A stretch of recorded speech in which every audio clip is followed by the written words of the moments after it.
అని నేను ఆంధ్రప్రదేశ్ గవర్నమెంట్ ని నేను డిమాండ్ చేస్తాను. రైట్. అభినయ్ గారు మొత్తం అంటే అసలు క్రైస్తవ సంఘాలకు కావచ్చు, మీకు కావచ్చు, ఎవరి మీద అనుమానం ఉంది? ఎవరో అంటే హత్య జరిగింది అంటున్నారు, కానీ వేరే వర్గాల మీద తీవ్రమైనటువంటి ఆరోపణలు గుప్పిస్తున్నటువంటి పరిస్థితి. అసలు ప్రభుత్వం మీద నమ్మకం ఉందా లేదా? ఆంధ్రప్రదేశ్ పోలీస్ శాఖ మీద నమ్మకం ఉందా లేదా? పూర్తిగా ఎవరు చేయించి ఉంటారని మీరు భావిస్తున్నారు? పొలిటికల్ కామెంట్స్ కూడా చాలా మంది చేస్తున్నటువంటి పరిస్థితి కదా, ఏం జరుగుతుంది అనుకోవాలి?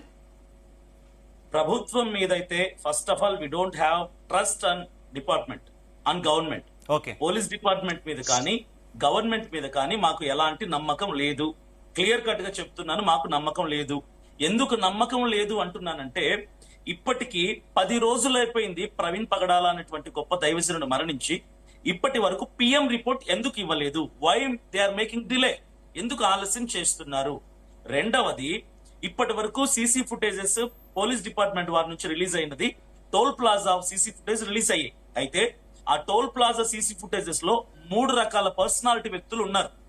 ఈ కొవ్వూరు టోల్ ప్లాజా ఫుటేజ్ లో చూస్తే ఆ వ్యక్తి దాదాపు 6.1 హైట్ ఉన్నటువంటి వ్యక్తి.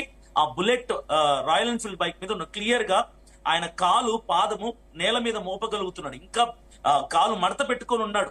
బుల్లెట్ బైక్ చాలా పెద్దగా ఉంటుంది. దీంట్లో మాకు అనుమానం ఉంది, కానీ క్లారిటీ ఇవ్వలేదు. తర్వాత విజయవాడ దగ్గర ఉన్న ఫుటేజెస్ చూపించారు. అక్కడ ప్రవీణ్ పగడాల గారు లాగానే ఉన్నాడు.